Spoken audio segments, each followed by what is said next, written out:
Soy Bernat Varela. Bueno, pongo aquí. Soy Bernat Varela. Soy ingeniero informático desde hace más de 10 años. Trabajo en una consultora de Coruña que se llama Corunet desde hace más o menos 5. Y estoy ahora metido en un proyecto, para una empresa que es como Voldemort, que no se puede decir el nombre. De hecho, en esta empresa, hace años, cuando te llamaban para ofrecer trabajo, te decían que era para una empresa líder del sector textil en Arteixo. No sé, debía ser Pescanova o no tengo muy claro. Estoy metido en temas de gestión de stocks de su plataforma online. Seguro que alguna vez habéis comprado en ella. Mi charla de hoy es para explicaros un poco qué es gRPC. Seguramente haya gente que no lo conozca, o alguno que lo haya utilizado que no lo conozca mucho, o que le suene.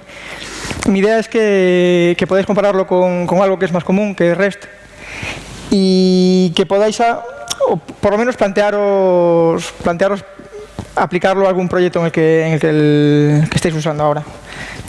Solo con que os planteaseis que si puede ser útil, a mí la verdad que me valdría la pena la charla. Estos son, lo que veis en la diapositiva es con lo que trabajo yo en mi día a día. Es un poco, soy team lead y desarrollador también. Y como os decía, trabajo en gestión de stocks y mi vida va entre 11 del 11, Black Fridays y rebajas. Eso es lo que hay en el medio.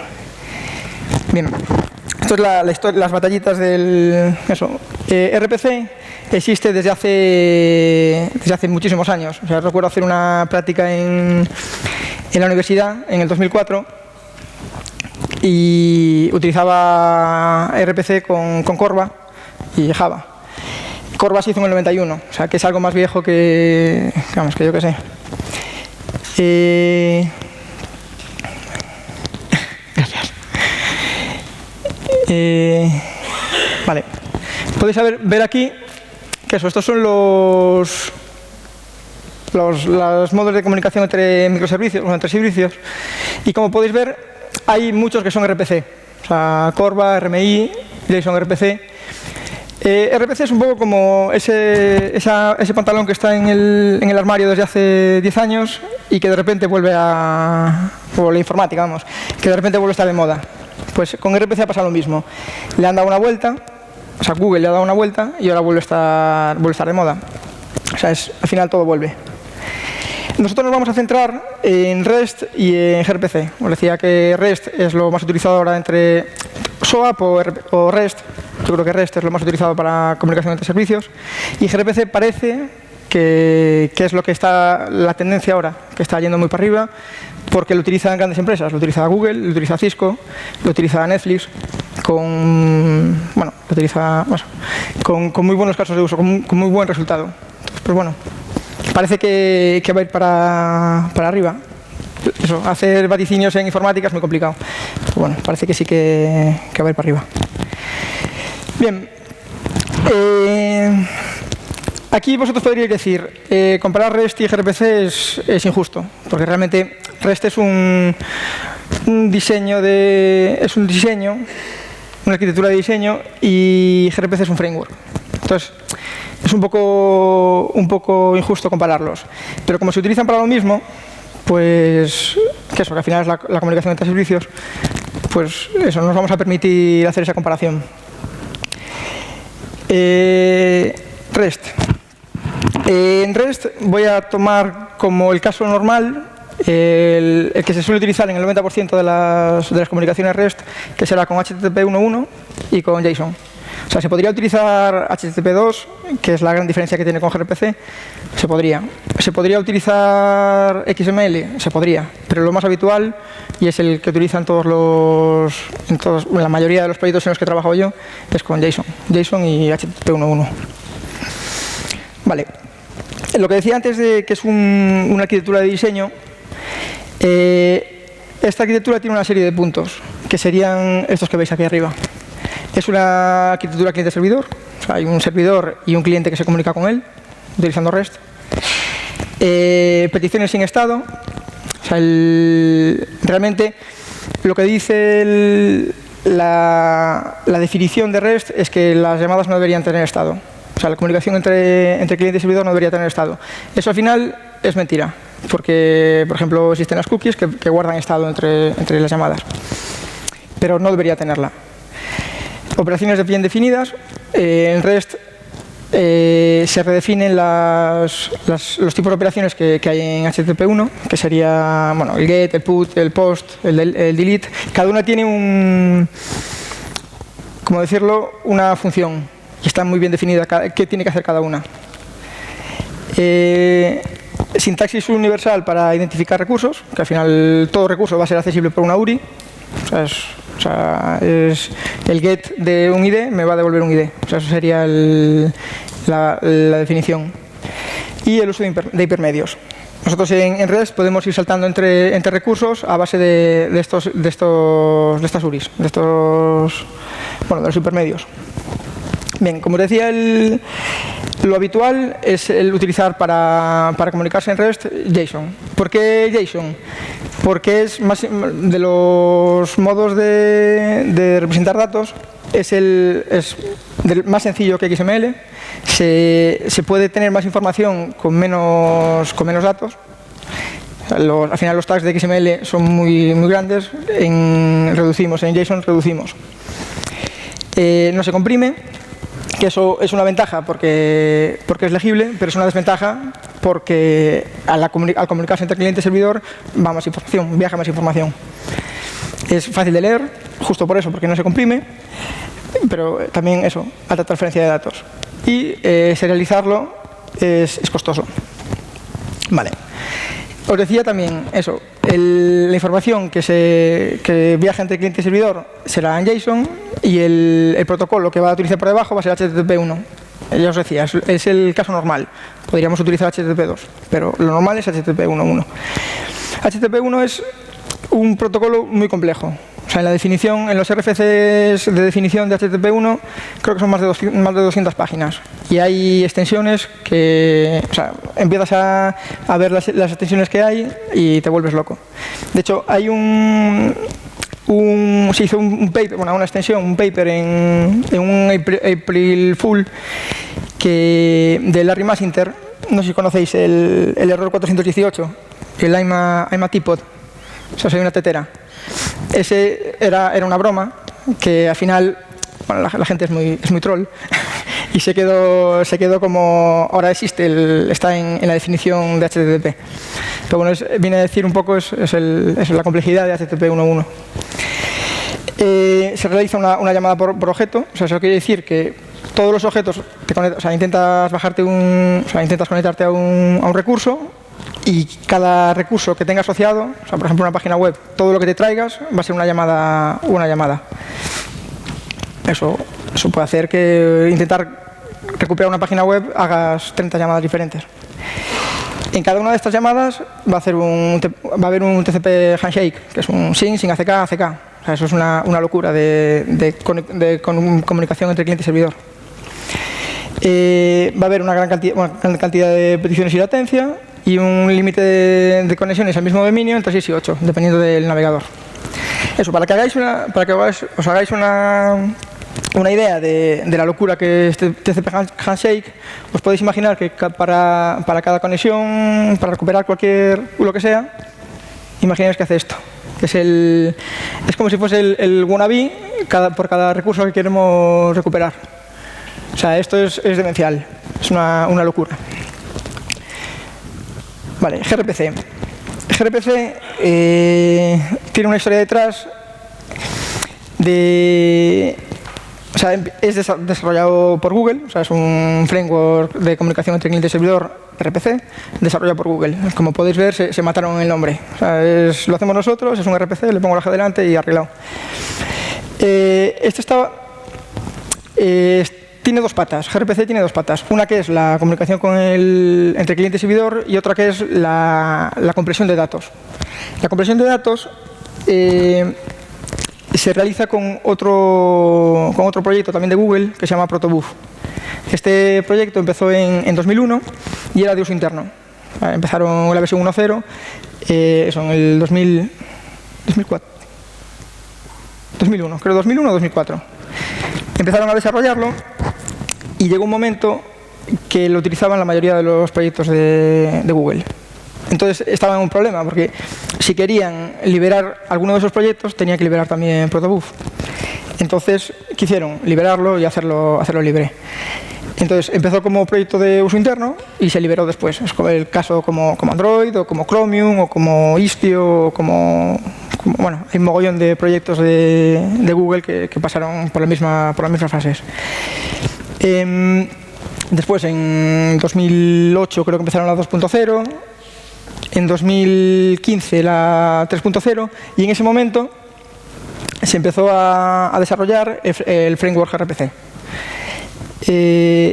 Este framework gRPC venía de una aplicación de uso interno que se llamaba Stabby, y lo que se hizo fue todo el conocimiento adquirido desde el principio por el desarrollo de Stabby, lo utilizaron para desarrollar gRPC. ¿En qué se basa gRPC? En la compresión de datos, o sea, serialización y deserialización de los datos utilizando Protobuf, y que van a ser binarios, y la generación de código a partir de o sea, se puede generar código en diferentes lenguajes. Es un compilador que da Google y eso es multilingüaje, son 10 lenguajes diferentes. Eso lo que está soportado por Google. Hay muchísimos más compiladores que son hechos por fuera de Google. Vale. Una de las características que tiene gRPC, que entroncan con lo de binario, lo que la comunicación sea binaria, que es utilizar HTTP2. HTTP2 es todo binario. Se realiza solo una conexión entre cliente y servidor, que se abre un stream y por ahí se van mandando frames. Lo que antes se mandaba como texto plano, ahora se divide en las cabeceras y en el contenido. Eso va comprimido en binario. Y también va en binario las cabeceras, y tiene también la compresión de las cabeceras. Eso lo que hacen es, en HTTP1 se mandaban todas las cabeceras siempre. Ahora lo que hace es, aparte de utilizar un Huffman para comprimirlo, cliente y servidor guardan un identificador de las cabeceras que ya han recibido, que han enviado. Entonces saben qué cabeceras tienen que enviar, o sea, para que no se repitan. No sé si me estoy explicando. Bueno, es una forma de minimizar la conexión, o sea, los datos que se envían entre cliente y servidor. Aparte de eso, hay un streaming bidireccional, que en cualquier momento el cliente o el servidor pueden mandar mensajes. Eso con HTTP1 no se podía hacer. Luego hicieron pipelining, y entonces lo que se podía hacer era enviar varias peticiones y quedarte esperando a que el servidor te respondiese. Cosa que eso lo que podía hacer era que hubiese un bloqueo. Si el servidor tardaba mucho en responder, se iba a generar un bloqueo. Ahora mismo no pasa. Aparte hay la opción de server push, que el servidor en cualquier momento puede mandar información que él crea que el cliente necesita. Por ejemplo, tú pides una página web y él sabe que vas a pedir unas imágenes, pues te las manda. O sabe que vas a necesitar un vídeo, pues te lo manda, un CSS o lo que sea. Y flujo de control. Se encarga HTTP2 de que ninguno de los frames que se están enviando haga que el cliente se bloquee. O sea, que colisionen entre ellos. Vale. Como os contaba, Protobuf es lo que se utiliza por detrás para la serialización y deserialización de los datos. Es generado por Google y es un contrato entre... O sea, al final es un lenguaje para definir datos. O sea, yo defino la estructura que va a tener los datos que mande de cliente a servidor.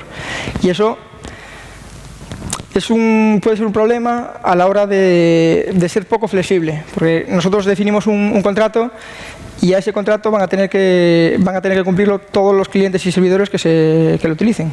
O sea, puede ser que la modificación en esos contratos traiga problemas al convivir diferentes versiones. O sea, luego lo vemos con más claridad. Lo que se buscaba al utilizar Protobuf es que fuese más sencillo, más rápido y más ligero que XML. Y yo creo que lo consiguieron. Luego tenemos un par de ejemplos de cómo es y veréis que es muy sencillo de hacer y de ver. Otra de las características que tiene Protobuf, y aparte, bueno, gRPC, es que genera, lo comentaba antes, genera el código en función de ese contrato que hemos, o de ese fichero, o ese contrato que hemos definido. En la versión 2 se generaba en dos lenguajes, que era Java y Python, creo. En la versión 3, que es la más utilizada a día de hoy, se genera en cerca de 10. O sea, podéis ver ahí que eso está C++, Java para Android, Python, Go, Ruby. O sea, tú generas el protobuf y el compilador te da todo lo que necesitas para comunicarte con el servidor. O sea, porque al final, RPC, si lo habéis utilizado alguna vez, es simplemente dentro de tu código hacer una llamada a un método. Entonces, toda la magia que hay por detrás se encarga el compilador de hacerlo. No te tienes que preocupar de eso. O sea, tú simplemente vas a tener un cliente y ese cliente va a tener el método que tú has definido, lo llamas y te olvidas. Esperar a la respuesta. Vale. Esto sería un caso de uso bastante común en gRPC. Tenemos un servidor gRPC que puede ser en C++ y dos stubs. Al final el stub es un cliente. Se define o stubs o clientes, depende del lenguaje. Podríamos tener uno en Ruby y otro en Android y Java, por ejemplo. Si quisiésemos añadir otro más o si quisiésemos cambiar el servidor de lenguaje, tendríamos que cambiar volverlo a compilar para el lenguaje que quisiésemos y hacer la implementación de lo que tenga que hacer. Para eso es más fácil integrar clientes que integrar los servidores. Pero bueno. Vale, esto sería un protobuf de la versión V2. Como podéis ver, realmente es bastante sencillo. O sea, tú defines qué entidad vas a definir, que es la persona, defines si es opcional o no, en la versión 2 se ofrecían, antes del tipo del elemento, se ofrecía la opción de poner required, optional, o repeated, si quieres una lista de objetos. Después el tipo, que aquí vas a tener o escalares, que van a ser, por ejemplo, en Java van a contra el tipo primitivo, enumerados o tipos complejos. Hay una infinidad de tipos complejos. O sea, desde una clase string a bueno, incluso podríamos definir nosotros más, pero bueno, Google por defecto tiene definidos un montón. ¿Qué decir de aquí? Eso, bueno, el enumerado, que va a ser los valores que va a tener, o que puede tener, y eso, en este caso tendríamos un tipo persona, con un tipo que va a tener un número de teléfono, y, bueno, varios números de teléfonos, que es lo que pone abajo, repeated phone number. Vale. V3. La única diferencia que pude ver entre V2 y V3, aparte de que añaden más posibles lenguajes a la compilación, es que eliminan el optional. Porque... No, el required, perdón. Porque algo que es requerido hoy puede no serlo mañana. Entonces, si defines... Yo tengo un cliente en el que defino un protobuf que es obligatorio, un elemento. En la siguiente versión digo que ese no es obligatorio. Si tengo dos clientes que están utilizando diferentes versiones, van a colisionar. Van a mandarse mensajes entre ellos y van a decir que eso no es válido. Porque él espera ese dato. No sé si me he explicado muy bien. Bueno. Es la única diferencia. O sea, Google siempre recomienda hacer la validación en el propio servidor, con el cliente o en el servidor. O sea, que no se ocupe el protobuf de hacer esa validación. Vale. Eso desde la parte de los mensajes que intercambiamos. Desde la parte de los servicios, estas serían las 4 opciones que tenemos. Es un cliente que envía una petición y recibe una respuesta. Eso, tú haces la petición, va a la petición con los metadatos, con el nombre de la llamada, con datos de autenticación que necesites, y el servidor hace lo que tenga que hacer, devuelve la respuesta, y si ha sido correcta, pues ahí se ha terminado la llamada. Una llamada y devuelve un stream de respuestas. Pues es parecido a la primera, lo que pasa es que haces una petición el servidor empieza a mandar respuestas, o sea, devolverá un número n de objetos, manda respuestas y cuando termina, pues da por terminada la llamada. En el siguiente caso sería al contrario. El cliente manda varios mensajes y el servidor solo devuelve uno. O sea, el servidor podría empezar a trabajar en cuanto recibe el primero. O sea, él recibe el primer mensaje, hace lo que tenga que hacer y empieza tal. Vale. Y el último es una conversación de múltiples mensajes cada uno. O sea, pueden ir intercalándose. Eso es la parte que lo que hablábamos antes de HTTP2. O sea, pueden irse mandando mensajes entre ellos sin tener un orden. Vale. Os voy a hablar de un par de casos de uso reales. Uno es, ya os comentaba antes, que Netflix lo utiliza. ¿Qué pasaba en Netflix? Netflix tenía el 90% de sus comunicaciones entre servicios con REST. Eso llegó un momento que empezó a crecer tanto que se hacía inmantenible, porque ellos tenían una cantidad de APIs que no tenían documentadas en ningún lado. Entonces, eso hacía que, claro, que investigar qué API tengo que consumir y qué datos necesita y cómo puedo utilizarla era muy complejo de llevar. Aparte, ¿qué problema tenían? Integración con clientes. O sea, algún cliente quería utilizar una API suya, ¿qué hacía? El cliente, claro, va a desarrollar un cliente REST que haga la comunicación y puede tener errores. Eso puede hacer que les genere a ellos también errores. Entonces, bueno, la definición clara de APIs, me podréis decir que no hace falta utilizar protobuf para definir APIs. Se podría utilizar, por ejemplo, OpenAPI, que está desarrollado por SmartBear, que son los que llevan Swagger. ¿Se podría utilizar con eso? Sí, se podría. Pero bueno, protobuf te lo ofrece. Entonces, ¿qué hicieron? Empezaron a desarrollar RPC, o sea, un framework RPC, pero vieron que se ajustaba mucho más, porque también necesitaban la opción de multilenguaje, porque utilizaban Java y Node. Entonces empezaron a desarrollar ellos RPC, pero vieron que gRPC se ajustaba mucho a las necesidades que tenían. Entonces se migraron y ganaron la posibilidad de realizar el streaming, que eso antes no lo tenían con REST, y aparte bajaron muchísimo la latencia. Aparte de la latencia, bajaron muchísimo la latencia. Entonces pasaron de tener un conjunto de APIs que no estaban documentadas a tenerlas bien documentadas, mejorar en streaming y bajar mucho la latencia de comunicación entre cliente y servidor.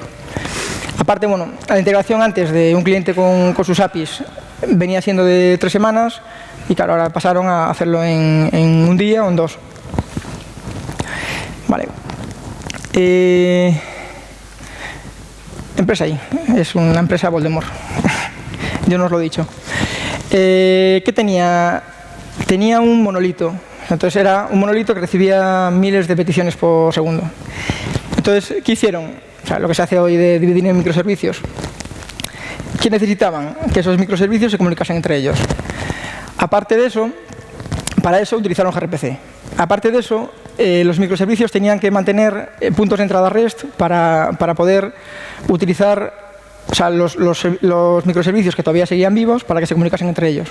O sea, tienes que mantener ese código legacy que a veces tienes, pues tenían que mantenerlo dando el mismo punto de entrada en gRPC y en REST.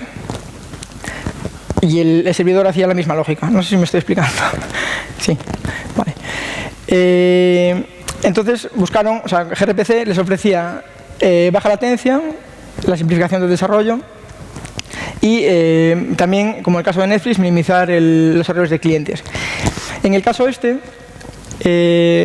podéis ver las diferencias de, no sé si se ve demasiado bien, la diferencia de, no, ¿verdad? No se ve nada. Es la diferencia de lo que os comentaba, 2 puntos de entrada hacia la misma lógica, uno con REST y otro con gRPC. En una llamada pasaron de 126 milisegundos a 56 milisegundos, haciendo la misma lógica. La segunda llamada de 1.13 a 800 milisegundos. En otra llamada de 662 milisegundos a 39 milisegundos. O sea, es una diferencia de latencia enorme. Vale. Esto es un poco el resumen de lo que os he contado en la comparativa, o sea, en los casos reales de Netflix y eso. Que eso, la definición del contrato va a ser en proto. Os decía que eso se puede definir también en OpenAPI, se podría hacer. Pero bueno, gRPC ya lo ofrece por defecto. El transporte va a ser con HTTP2. Lo normal en REST va a ser con HTTP. ¿Podríamos hacerlo con HTTP2? Sí, pero no es por defecto. Entonces, pues bueno, o sea, es por ejemplo, eso, gRPC siempre te ofrece el paquete básico, te viene ya con HTTP2. En REST tendrías que ocuparte de la configuración de los servidores, bueno, eso puede tener su complicación. La comunicación en protobuf, que va a ser binario, siempre. Ya que obliga a HTTP2, va a ser binario. En JSON va a ser en texto plano. Entonces, pues bueno, algo que ganamos. Volvemos a lo mismo. ¿Se podría utilizar binario utilizando algo como Abro? Se podría, pero no viene por defecto. Entonces, tendrías que ocuparte de realizar todo el desarrollo que tengas que hacer. El streaming, eso claro, cliente-servidor, y va a ser bidireccional. Eso en HTTP1 no vas a tenerlo. Si REST lo utilizamos sobre HTTP2, sí, pero no viene por defecto. O sea, conectarte desde un cliente, o sea, desde un navegador al servidor directamente, se podría hacer en REST, pero no en gRPC. Podríamos hacerlo montando el gRPC web, pero no es por defecto. En eso gana HTTP, o sea, gana REST. Es más fácil comunicarse directamente con el servidor. Bueno, después el HTTPS se podría utilizar en los dos. Y la generación de código, gRPC te lo ofrece.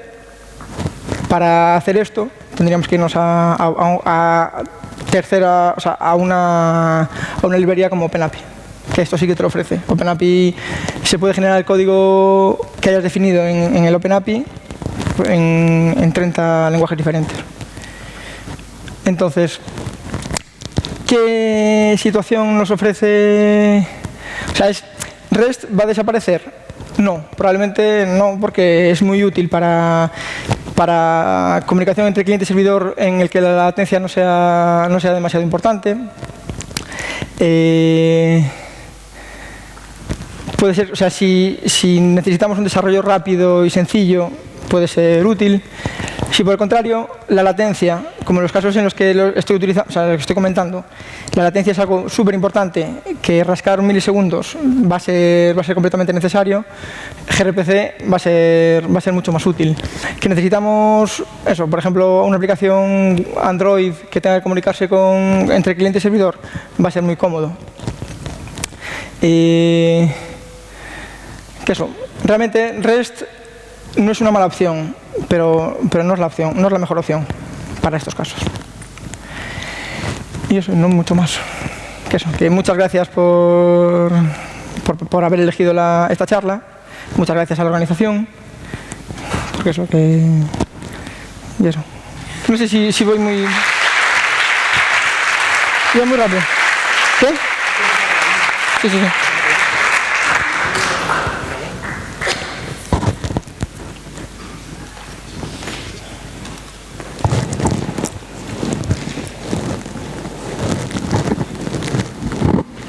Hola.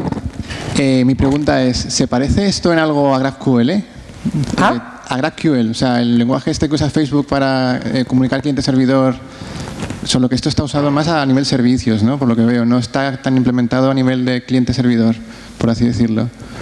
GraphQL, no sé si... ¿No te suena? No lo conozco. De acuerdo. No, pero bueno, o sea, ¿cuál es la diferencia? Es que veo que hay cierta similitud entre los dos porque definen como una especie de contrato que se tienes que definir de antemano entre un cliente y servidor, solo que está más enfocado a nivel servicio-servicio, ¿no? Por así decirlo. No, esto al final es cliente-servidor. Sí. O sea, si te fijas, a través de esto, o sea, esto te va a definir los servicios, pero aparte de los servicios te va a definir los stubs. Entonces, tú puedes utilizar, o sea, al final esto te va a generar un código de un servicio donde vas a tener que meter la lógica. Eso va a ser el servidor. Pero aparte de eso te va a generar un stub que va a ser el que utilices para conectarte con ese servicio. O sea, vas a tener las dos partes del código generado. Entonces, supongo que, claro, yo lo que comentas no lo conozco, pero supongo que la idea es la misma. Sí, más o menos se parecen. Claro, yo de Facebook conozco, no sé si Thrift había, pero eso no tiene mucho que ver. Pero lo que comentas tú no lo conozco. Vale, no te preocupes. Pero bueno, la idea es la misma. Sí, por lo que veo, sí. Muchas gracias.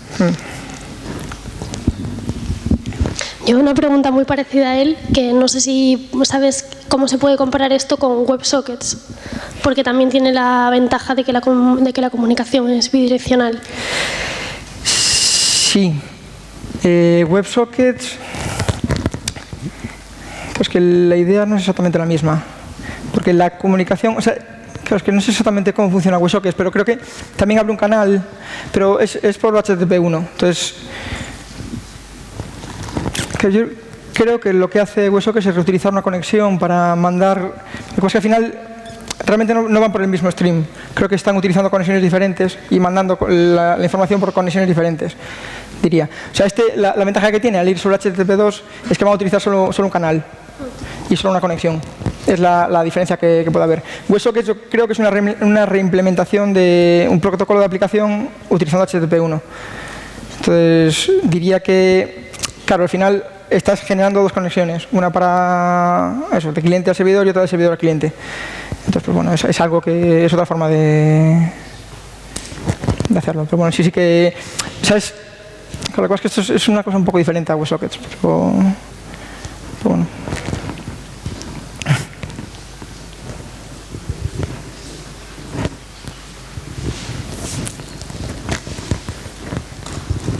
Miramos ya.